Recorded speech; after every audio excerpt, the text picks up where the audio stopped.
Alright dudes, I'm emptying my pockets for you. I've had a few comments on videos, I've had a couple of emails, and a couple of guys who messaged me on Instagram. You want me to do an EDC video for some reason, so let's give you a glimpse of what's in my pocket. And boom, here it is. We go from weapons to reloading systems to a cutting tool to my medical. And, of course, I had to make a play on words. EDC at its core. It's my video and you can't tell me not to. We'll cover those here shortly. But now, I'm sure you're ready for me to just go ahead and start showing you weapons. Now this right here, this is an Allen 00 spiderweb holster, and I've mashed my second one of these flat. It's a very comfortable holster, but I'm just use it so much that it mashes it flat, and it's starting to impede on the ingress egress of the pistol. Of course, this is a J-frame model 60.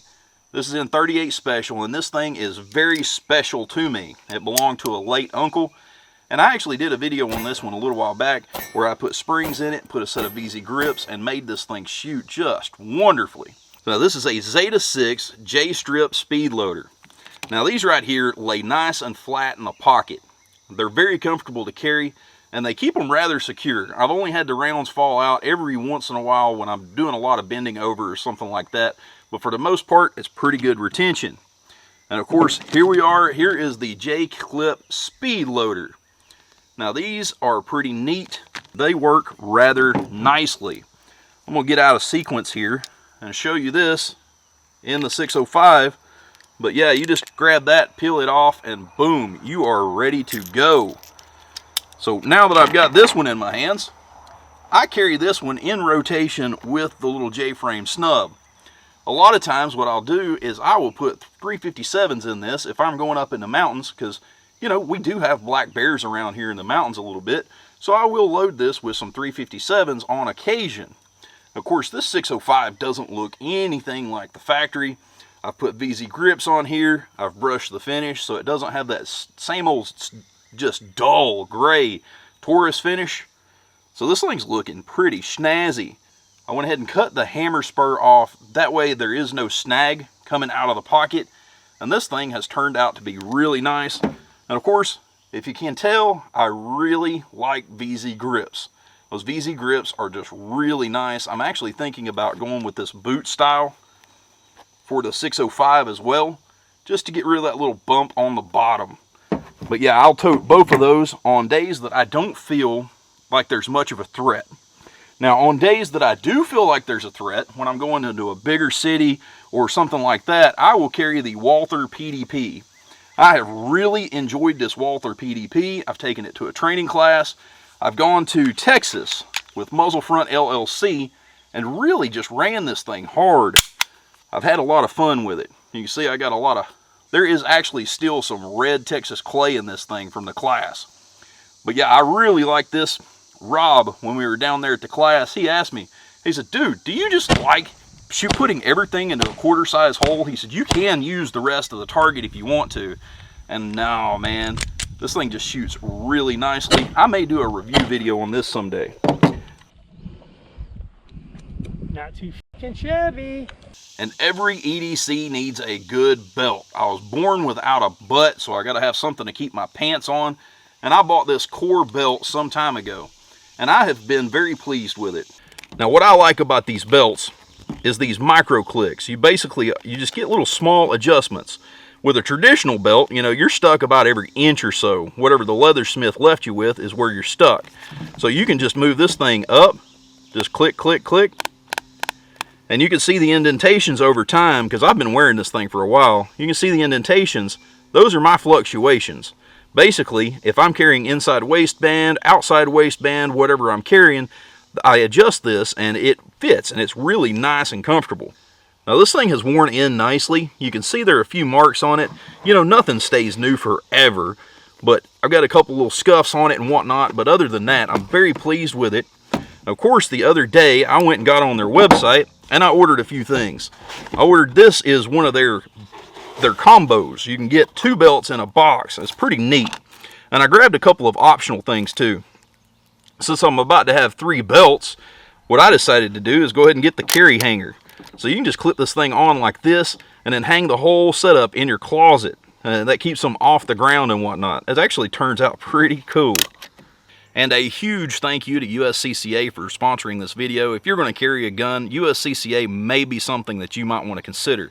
The U.S. Concealed Carry Association was founded to help responsible Americans like you prepare for the before, during, and after of a self-defense incident. Their membership truly has everything you need to gain peace of mind during these turbulent times. Members get life-saving self-defense education, industry-leading training, and self-defense liability insurance. And best of all, it's 100% risk-free with their money-back bulletproof guarantee. Don't wait until it's too late. Click Learn More to explore USCCA membership now. And every EDC needs a good pair of glasses. While I was over there at the Core website, I grabbed a pair of these. What I thought that was neat about these is they have magnets in them. So a lot of times what I'll wind up doing is I'll take my sunglasses off and I'll clip them inside my shirt collar. You bend over, they want to fall off and whatnot, and these actually stay shut. They grab the fabric and stay shut. They're polarized. Now, they're a different kind of polarized. The other day, I was riding through the countryside, and I said, boy, it's just a beautiful day. The blues are blue and the greens are green, and, well, dadgummit, it was just the glasses. These glasses were kind of like a little bit of an antidepressant that day. It was hilarious. And also, they've got a really neat way of securing them. You can put it on your visor. Clipping that on your visor is pretty cool because if these things aren't in my face when I take off across the field at the farm, my sunglasses wind up doing something ridiculous. So I can leave these actually stuck to the visor with magnets and they don't bounce off. So let's talk about the cutting tool real quick before we jump into our medical. Now this is the Wooks Legenda. This thing actually has a really nice look. This is carbon fiber inserted into the walnut. And I was curious how they actually spelled it. It's Wooks, W-O-O-X, and not Woo. I kind of hoped that it would be Woo, kind of like the Ric Flair, but it's not. But yeah, this thing has got really nice retention. Just push it in to close. And boy, is that thing smooth. I really like that. Of course, she shaved me nicely, so the factory edge on this was really nice. And of course, I don't really like a knife that holds itself upside down. You want your clip to where it sets in your pocket down, that way when you grab it out, you don't have to reorient the knife. It is perfectly oriented for you to go ahead and flick it. Really nice feature about that. And medical. You are far more likely to need a tourniquet and or first aid kit than you are to discharge your firearm in a self-defense situation. If you carry a firearm, you absolutely need your medical. Now get you a good genuine tourniquet and have this thing staged. If it's not staged and it's still in the plastic, you need to get it staged. It's something that I learned from Bear from Refuge Medical. Dude is a wealth of knowledge. And he actually, one day when we were down there, he said, do you guys have a tourniquet? And I said, yeah, and I pulled it out. He said, all right, get that thing out of that plastic bag. Let me show you how to do it. I want you guys to not die, okay? Yeah, no, I appreciate it. I've always been told you need a tourniquet, but I've never been shown how to use a tourniquet. Hell yeah, well, then put it on. All right. So Hurry up, you're dying! Better than you think it should be. Let's go.